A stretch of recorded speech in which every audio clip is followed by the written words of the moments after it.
안녕하세요, 역사돋보기입니다. 흥선대원군 파헤치기 3부입니다. 1873년 흥성대원군의 섭정기가 10년 만에 막을 내리고 이제 진짜 고종의 친정이 시작됐습니다. 다만 흥선대원군의 섭정 종료가 며느리 명성황후의 작품이었던 만큼 고종의 친정이라 해도 명성황후의 입김이 엄청났고 그녀의 여흥민씨 집안이 득세하니 세도 정치나 다름없었죠. 하야한 흥선대원군은 아들 내외를 매우 미워했고 이는 고종 명성황후 부부도 마찬가지였습니다. 1874년엔 명성황후의 양 오빠인 민승호의 집에 함이 하나 배달되었습니다. 함은 열쇠와 함께 자물쇠가 걸어져 있었는데 의아했던 민승호가 이 함이 뭐지? 하고 열쇠로 자물쇠를 여는 순간 엄청난 굉음과 함께 폭발이 일어나 현장에 있던 명성황후의 친엄마와 민승호가 사망해버립니다. 민승호가 죽기 직전 다 죽어가는 목소리로 운영궁을 몇 번 읊조리다가 사망했다고 합니다. 민승호 폭사 사건은 아직까지도 진범이 밝혀지진 않았습니다. 하지만 이때 고종과 명성황후는 물증은 없지만 심증으로는 확실하게 흥선대원군의 소행이라고 의심하고 있었죠. 따라서 명성황후에게 흥선대원군은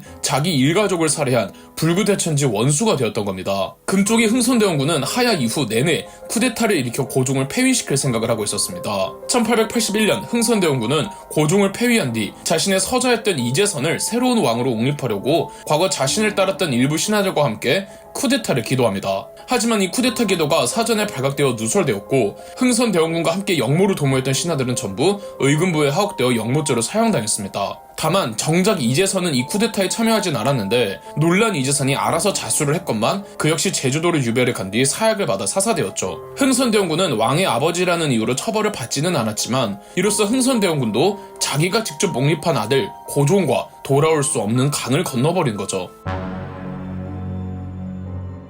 친정을 시작한 고종과 명성황후 정권은 이전의 흥선대원군 섭정과는 다른 모습을 보이고자 통상수교를 거부했던 흥선대원군과 달리 일본과 강화도 조약을 맺으며 문호를 개방하고 근대화의 길을 걸었습니다. 근대화의 일부로 근대식 신식군대, 별기군을 조직했는데 문제는 기존의 군인들은 찬밥 친세가 된 나머지 차별을 받고 있었습니다. 심지어 월급조차 제대로 못 받았는데 이 많은 분들이 기존의 구식군인들이 별기군이라는 신식군대의 창설로 인해 월급을 지급받지 못했다고 아시는데 구식군인들은 별기군 창설 이전부터 월급을 제때 받지 못하고 있었답니다. 그런 와중에 정부의 지원을 많이 받는 신식군대가 창설되니 불만이 가득 쌓였고 결정적으로 밀린 월급을 주겠다며 준 월급에선 쌀이 아닌 모래 같은 불순물들이 첨가되어 있었죠. 결국 1882년 참다 폭발한 구식군인들은 이모군란이라는 반란을 일으켰습니다. 이모군란을 일으킨 구식군인들은 이 모든 것이 다 명성황후와 그녀의 집안 여흥민씨 가문에서 쓸데없이 개항하고 무능하고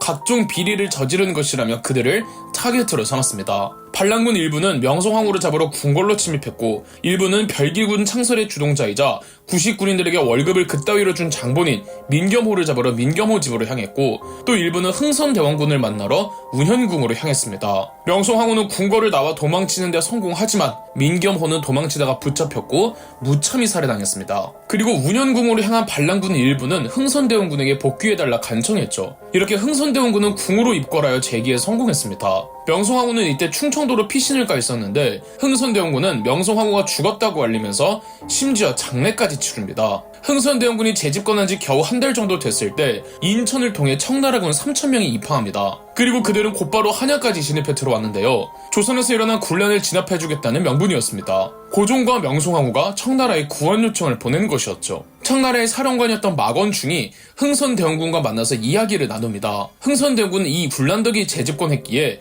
청나라군의 개입이 탐탁치 않았죠. 막원충 사령관은 흥선대원군에게 조선의 외교 문제와 군사 문제에 대해 앞으로 어떻게 할 것이냐고 물었고 흥선대원군은 모든 것을 예전처럼 돌려놓겠다고 대답합니다. 이때 청나라는 조선이 서양의 여러 나라들과 근대적 수교를 맺게 하려고 노력 중이었는데 흥선대원군의 대답은 청나라로선 용인할 수가 없었죠. 결국 막원충은 군대를 풀어 흥선대원군을 강제로 납치한 뒤 청나라 텐진으로 압송시켰습니다. 흥선대원군 납치 후 막원충의 청나라군은 왕십리와 이태원 등에서 구식군인들의 반란을 완전하게 진압하여 이모군란은 끝이 납니다. 텐진으로 납치된 흥선대원군은 중국인들에게 각종 모욕을 받으며 3년간의 억류 생활을 겪습니다. 이때 흥선대원군의 건강도 아주 안 좋아지고 자신의 가장 큰 취미였던 난초 그림을 그리며 하루하루를 보냈죠. 1885년 청나라의 실세였던 이홍장은 흥선대원군을 귀국시키기로 합니다. 목적은 고종을 경계하라는 것이었습니다. 아니 갑자기 청나라가 왜 그럴까요? 흥선대원군이 납치 시절을 보내던 사이 조선에서는 친명성황후파와 반명성황후파로 갈려 있었습니다.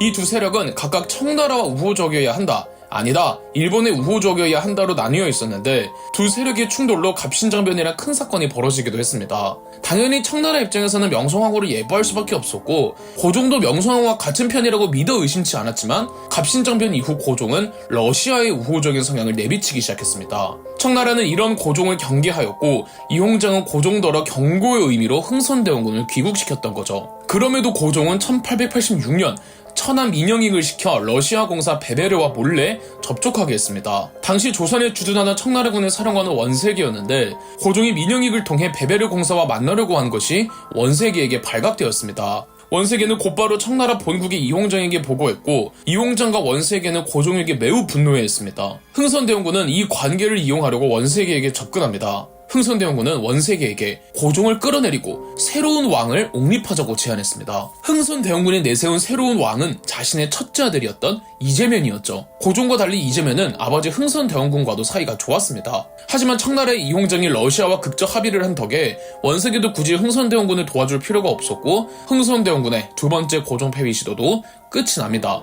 결국 또다시 흥선대원군은 운현궁에 숨죽여 살고 있었는데 1890년 어느 한 동학도가 흥선대원군을 찾아와 한 2년 정도 운현궁에 머물며 흥선대원군의 식객이 됩니다. 바로 전봉준이었습니다. 이 지점이 정말 알 수 없는 역사의 미스테리인데 왜 전봉준이 뜬금없이 흥선대원군의 운현궁을 찾아왔을까요? 그것도 심지어 2년이나 머무르고요. 흥선대원군은 과거 섭정 기간에 동학을 혹세무민의 사규라 깎아내리면서 동학의 창시자 최재호를 처형시키기도 하는 등 동학을 탄압했단 말이죠. 그런데 동학도인 전봉준이 흥선대원군을 찾아왔고 두 사람은 친분을 쌓습니다.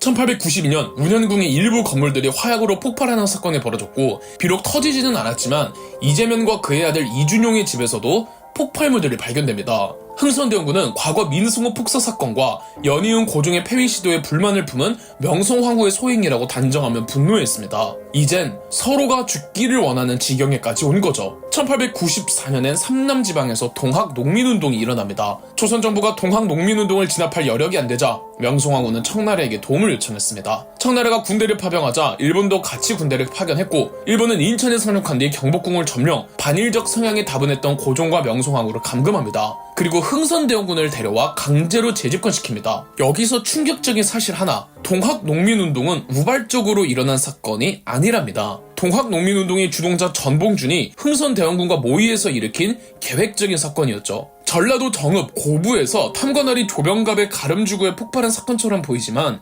2년간의 운현궁 식객 생활을 청산한 전봉준은 고부로 내려와 이미 대규모 밀란을 준비 중이었습니다. 어쩌면 흥선대원군은 고종과 명성황후를 폐위시키고 전봉준은 동학의 자유와 사회개혁을 약속받는 거래가 있었을지 모릅니다. 그러나 둘 다 전혀 예상하지 못한 일본군의 경복궁 점령 사태가 벌어졌고 얼떨결에 흥선대원군이 재집권한 겁니다. 다만 일제의 허수아비에 불과했던 흥선대원군은 다시 한번 동학군과 결탁해 일본군도 쓸어버리고 고종과 명성황후를 폐위시킨 뒤 고종의 조카 이준용을 왕으로 추대하려고 했죠. 동학군은 제2차 동학농민운동을 일으켜 전주에서부터 한양을 향해 진격합니다. 그 규모는 자그마치 4만. 흥선대원군은 이준용더러 동학군을 진압하라며 군대를 이끌고 경기도 남부로 보냈으나 흥선대원군과 이준용의 진짜 목적은 경기도 남부에서 북상한 동학군과 합류한 이후 한양을 장악할 계획이었죠. 그러니까 전봉준의 동학군은 전주에서 충청도를 무사히 지나 경기도 남부에만 도착하면